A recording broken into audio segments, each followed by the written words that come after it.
welcome to Wuhan to attending the Lifeology and Sinology Forum, Professor Panth. Your speech impressed me a lot. I'm thankful that the organizers gave me this opportunity to come here and express my views on a very serious and unique forum. And I feel this forum is of great importance for the humanity and for people in the world at large. Yeah, absolutely. My paper, I presented a paper on the concept of dharma.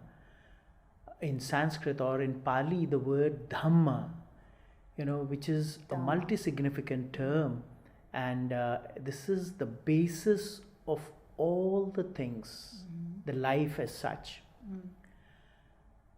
In Vedic tradition, the term dharma has been described and discussed as the very foundation, dhareti iti dharma, the foundation or the basis on which everything sustains. Similarly, we find in Buddhist terminology also the Dhamma word has got great significance. I'll illustrate that. One of the verse in which Buddha talks about what is my teaching. He says that in Pali the word says sabba papasa akaranam, not to do evil deeds.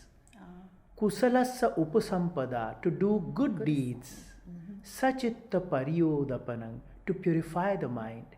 Etang buddhanusasanam, this is the teachings of the Buddha. Buddhas, not one Buddha, but not Shakyamuni Buddha, but any person, enlightened person would give this as the basis of the teaching. So you can imagine it contains, Dhamma contains the values. And in today's concept, today's world, we find that people are not following the values. There had been a degradation of the values because the values have gone down. That is why we have all the problems, crisis, conflicts, everywhere, things are in a problematic manner. So the Buddha or the Indian tradition, in that way, all the traditions, they talk about good values to be practiced. Nowadays, we are only talking about the values, we are not practicing, and this is one of the reasons why we have so much of problem. Okay. On one side, we are advancing towards, because of the scientific values, we are advancing in the material prosperity and having a good life, easy life, but on the other side, we have so much of conflict at the level of mind. So for that, the understanding and the practice of dharma is very important. Thank you. As we know, you have been responsible for the execution of the development of Xuanzang Historical Memorial at Nalanda. Could you briefly elaborate his contribution and spirit value? Master Xuanzang is a great icon both in India and China. Yeah. And I think he's the link between the cultural legacy of the Buddha. Because of him, not only the Indian archaeologists know about the Buddhist heritage sites. It was because of his travelogue that we could know about the legacy of the Buddha. And most of the excavation and explorations that took place by the British archaeologists were based on his travelogue. For instance, the ancient Nalanda University was explored and excavated because of his travelogue. So you can imagine his contribution has been tremendous, not only in the field of Buddhism, in spirituality, but also in the field of archaeology and making us know about the culture of Buddhism. So we've, recently we tried to connect the Xuanzang's travelogue with GIS mapping. As a result, we have been able we are finding out new sites which Master Xuanzang mentioned about the Magad area, which was the vibrant place at the time of Buddha. And Master Xuanzang spent a lot of time in Magad area, and he stayed at Nalanda, he stayed in a monastery called Tilhara, then he stayed in Jetian, Lattivana. So he mentions about these places. They are important places, but they were not known to people. So it was based on travelogue of Xuanzang that all these sites have been known.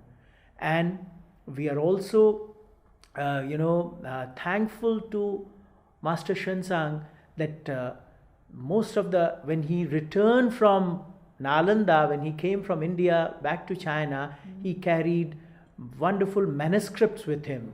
And those manuscripts around 12th century, 13th century, they were all destroyed.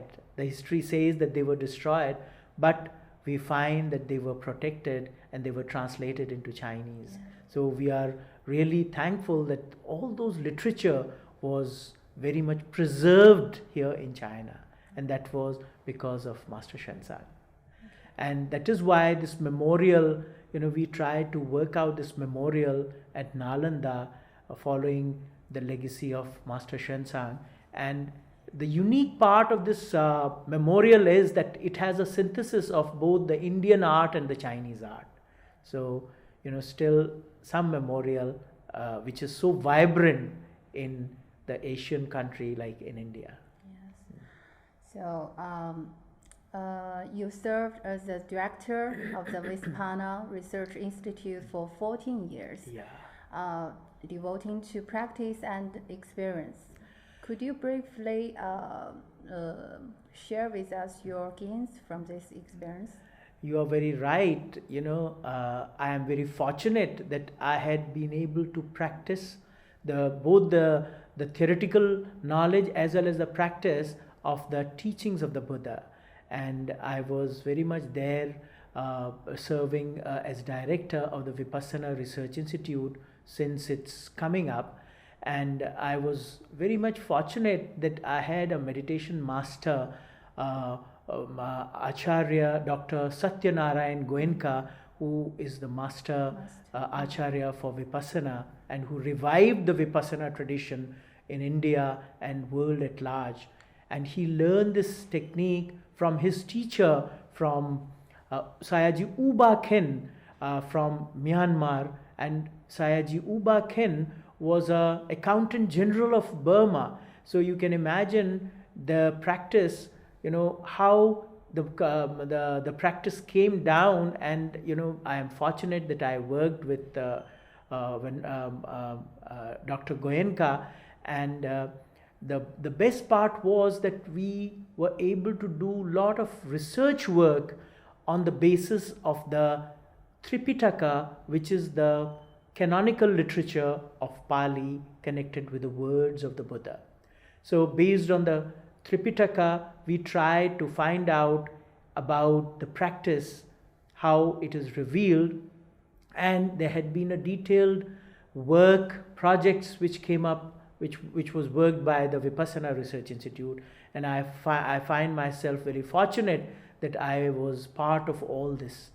And there had been, Vipassana, as you know, is a technique of meditation which is a non-sectarian. There is no sectarianism, there is no ism involved.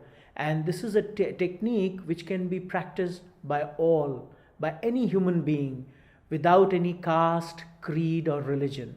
So it is something which can be followed by the old people, the young people and the youths. And the early we practice this and we learn this, we can live a life of harmony, peace and happiness. My stay in Vipassana Research Institute, we did a lot of work connected with the theoretical publication of the Tripitaka and its Attakathas, its commentaries, sub-commentaries. But besides that, we were giving emphasis to the practice part. And practice part is so good that, it helps not only in the attainment of the final nirvana, but as we progress in the practice of Vipassana, we try to make our mind calm down. And you can very much understand that nowadays there's a problem mainly because of the mental conflict, mental stress, mental disorder. And if we can practice this universal technique, we can very much live a life of peace and harmony. And this is not only going to help us, but also we share this with the world so that entire world can be of happiness, peace, and with friendliness, with karuna, with mudita, with upekha, with compassion, because that is the basic teachings. It sounds like a panacea for present problems. Yes. It is the panacea for all problems. Yeah, very true. And I feel that more and more people and young people, the youths, because everywhere, both in India as well as in China, I was told that the youths, they are getting into the modern technological thing. As a result, they are having a lot of stressful life. So they should know how to keep a harmony, how to keep a balance by practice the middle path which the Buddha pronounced. I have a question. Buddha taught us that all living creatures are born equal. It seems a little bit conflicted with the caste system in India. Very much. That is why I was, everyone is equal, and Buddha was very much against caste system. Yes. And his foremost teaching was, in one of the places he says, Najacha vasalo hoti na vasalo hoti brahmano, kammuno vasalo hoti, kammuno hoti brahmano. What it means? It means it is by work, what a person does, one becomes like that. Good or bad, Brahmin or lower caste, it is not with birth. It is, what type of work you do. If you do a good work, naturally, if you do a work for peace and harmony, if you do a work for the welfare of the society, you will be praised by the people. If you do bad words, if you are doing killing, if you are doing, terrorist activities, naturally you will be degraded. So your work is more important, your actions are important. So always you should do moral actions, which is not only good for you, but for the society. Yes. And if the society is happy, if there is a welfare in the society, we are also part of the society, it will help us also. Thank you. Thank you for sharing with us those so precious experiences. And we hope we can communicate with you in the next time, maybe next forum. Anytime, I would be very happy to share anything and any work, any help which is needed from India. I am ready to do that. And I wish that if sometime we could have this forum together in India, where your organization and our organization together, we can do this. Okay. Because this is for world peace, this is for world welfare, and this is for world harmony. Yeah, it's for all humanity, humankind. Yeah. Yeah. Thank you. Thank you. Thank you. 谢谢。谢谢。